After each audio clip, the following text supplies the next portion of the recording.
तो जय हिंद दोस्तों, दिस इज़ रविशंकर और आज हम लोग शुरू करते हैं चैप्टर 5 हिंदी पेडागोजी के मोस्ट इम्पोर्टेंट क्वेश्चन, जिसका नाम है भाषाई विविधता वाले कक्षा कक्ष की समस्या यानी challenges of teaching language in diverse classroom. तो इसके नेक्स्ट यानी सेकंड पार्ट की हम बात करेंगे। इसमें पहला क्वेश्चन इसका लिखा है कि बहु सांस्कृतिक पृष्ठभूमि वाली कक्षा में भाषा शिक्षक को क्या करना चाहिए। पहला, मौखिक कौशलों पर बल देना चाहिए। दूसरा, अभिव्यक्तात्मक कौशल पर ही बल देना चाहिए। तीसरा, परस्पर बातचीत करने के अधिकाधिक अवसर देने चाहिए। चौथा, बच्चों को मानक भाषा प्रयोग करने के लिए कहना चाहिए। तो इसका सही जवाब होगा ऑप्शन नंबर थर्ड, परस्पर बातचीत करने के अधिकाधिक अवसर देने चाहिए। बहुभाषिक कक्षा के संदर्भ में आप इनमें से किस गतिविधि को सर्वाधिक उचित समझते हैं। पहला, स्वतंत्र शब्द को 10 बार बोलिए। दूसरा, सूर्य और अस्त हो गया वाक्य को 10 बार लिखिए। तीसरा, हिंदी पाठों में आए चिड़िया पुस्तक कुआं को अपनी भाषा में क्या कहते हैं बताइए। या चौथा, लठ खत शब्द के हिंदी रूप को कंठस्थ कीजिए।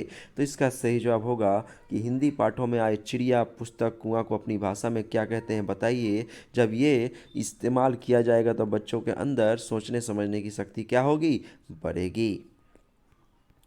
बहुत सांस्कृतिक पृष्ठभूमि वाले भारतीय कक्षाओं में भाषा शिक्षण के लिए अति आवश्यक है परस्पर बातचीत करने के अनेक अवसरों का निर्माण, विद्यार्थियों को श्रवण और लेखन कौशलों के अधिकाधिक अवसर देना, विद्यार्थियों को भाषण और लेखन कौशलों के अधिकाधिक अवसर देना, या लक्ष्य भाषा के विभिन्न भाषिक तत्वों का अधिकाधिक अभ्यास। इसका सही जवाब होगा परस्पर बातचीत के लिए अनेक अवसरों का निर्माण कराना बहुसांस्कृतिक पृष्ठभूमि वाले भारतीय कक्षाओं में भाषा शिक्षण के लिए अति आवश्यक है। बहुसांस्कृतिक पृष्ठभूमि वाली कक्षा में भाषा शिक्षक को क्या करना चाहिए। पहला, परस्पर बातचीत करने के अधिकाधिक अवसर देने चाहिए। दूसरा, बच्चों को मानक भाषा प्रयोग करने के लिए कहना चाहिए। मौखिक कौशलों पर बल देना चाहिए। चौथा, विकल्पात्मक कौशलों पर बल देना चाहिए।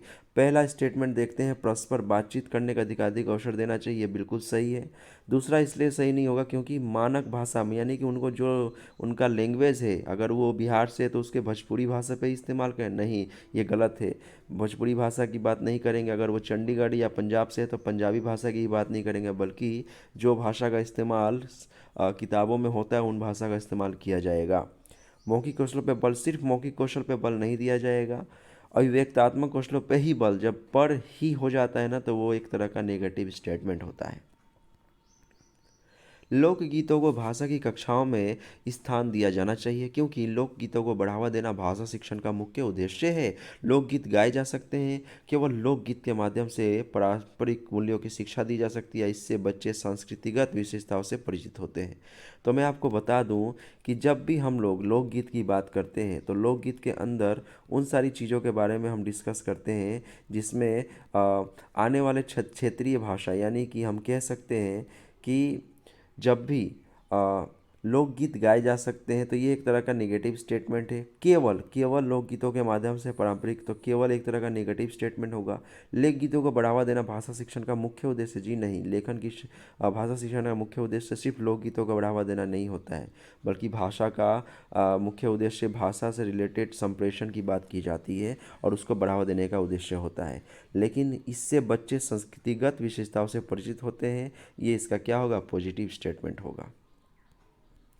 एक बहुसांस्कृतिक पृष्ठभूमि वाली कक्षा में भाषा सीखने के बारे में कौन सा विचार उचित है। पहला, अधिकाधिक पुस्तकों का निर्माण किया जाए। दूसरा, भाषा सिखाने के लिए व्याकरणिक नियमों का और अधिकाधिक प्रयोग होना चाहिए। तीसरा, भाषा परिवेश का निर्माण किया जाए ताकि भाषा अर्जन की सहज स्थिति बन सके। या चौथा, बच्चों में भाषा सीखने की क्षमता बलपूर्वक विकसित करनी होती है।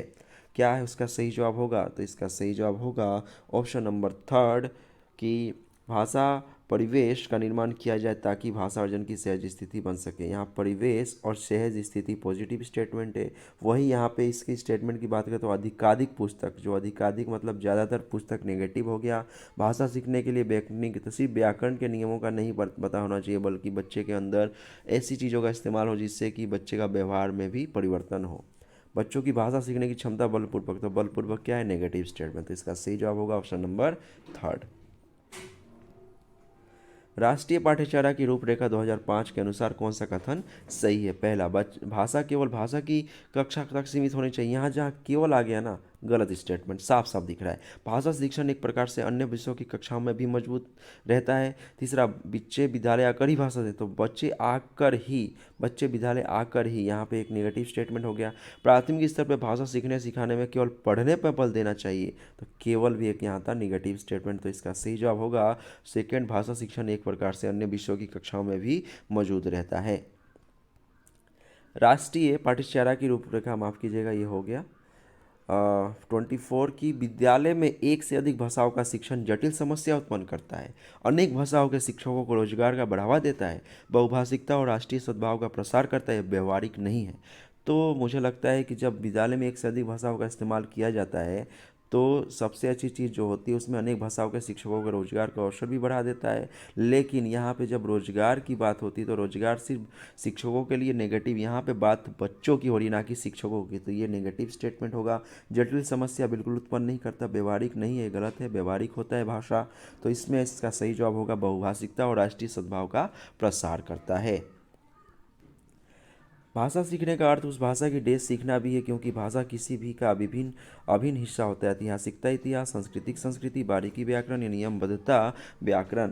तो इसका सही जवाब ऑप्शन नंबर सेकंड होगा कि भाषा सीखने का अर्थ उस भाषा की संस्कृति और सीखना भी है, क्योंकि भाषा किसी भी संस्कृति का अभिन्न हिस्सा होता है। भाषा के संबंध में कौन सा कथन सही नहीं है? भारत की भाषिक विविधता एक जटिल चुनौती है। बहुभाषिकता बच्चे की असीमता का निर्माण करती है। भाषाएं आपस में संपर्क संवाद करती है। भाषागत विविधता एक समस्या है।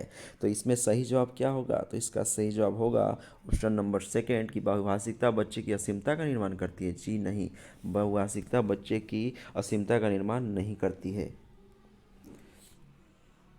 तो यहाँ पे इसका ये नेगेटिव स्टेटमेंट है।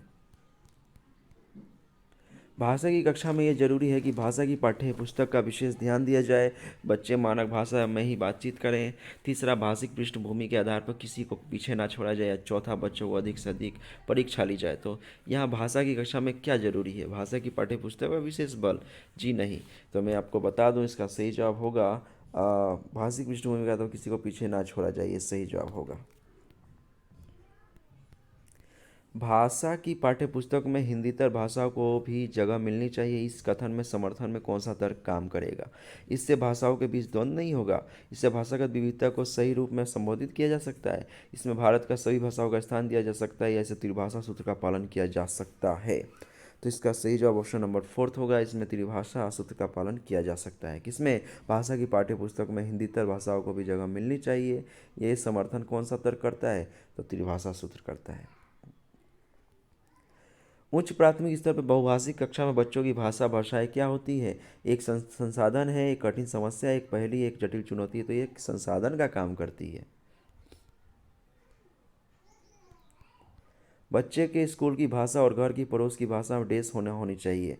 जुड़ाव, समरूपता, समरसता, अलगाव। तो इसका सही जवाब होगा हमेशा समरूपता होनी चाहिए, यानी कि एक दूसरे से मेल खाते हों। भोजपुरी भाषा में मोना स को स और र को ड बोलती है। इसका सर्वाधिक संभावित कारण है मातृभाषा से प्रेम, जी नहीं। उच्चारणगत रिलेटिव ये भी नहीं हो सकता। हिंदी भाषा की कठिनता या मातृभाषा का व्याघात, तो मातृभाषा का व्याघात है, ये हम कह सकते हैं। क्यों? क्योंकि बच्चे के अंदर उसके स्टेट यानी उसके स्टेट के जो लैंग्वेज है उसका साउंड लैंग्वेज आ चुका है। तो उसको ख़त्म करने में जब जब वो हिंदी भाषा बढ़ती रहेगी तो उसका मातृभाषा पर फोकस होगा, और जो उसका लोकल लैंग्वेज है भोजपुरी, उससे क्या होगा? छुटकारा मिल जाएगा, या फिर कह सकते हो कि उसमें सुधार हो जाएगा। उच्च माध्यमिक स्तर पर हिंदी भाषा की पाठ्यपुस्तक में हिंदीतर भाषाओं की रचनाओं को भी स्थान देने का मुख्य उद्देश्य है। अन्य भाषाओं के व्याकरण से परिचित कराना, अन्य भाषाओं को उत्कृष्ट साहित्य से परिचित कराना, अन्य भाषाओं के रचनाकारों से परिचित कराना, या चौथा, अन्य भाषाओं के साथ तुलना करना। तो इसका सही जवाब होगा ऑप्शन नंबर सेकेंड, अन्य भाषाओं के उत्कृष्ट साहित्य से परिचित कराना। उच्च माध्यमिक स्तर पर हिंदी भाषा की पाठ्यपुस्तक हिंदीतर भाषाओं की रचनाओं को भी स्थान देने का मुख्य उद्देश्य है। तो दोस्तों, आज के लिए बस इतना ही। मिलते हैं नेक्स्ट वीडियो में भाषा कौशल लैंग्वेज स्किल के साथ, जिसमें हम सीटेट हिंदी पेडागोजी के मोस्ट इंपॉर्टेंट क्वेश्चन के बारे में डिस्कस करेंगे। तब तक के लिए आप सबको जय हिंद।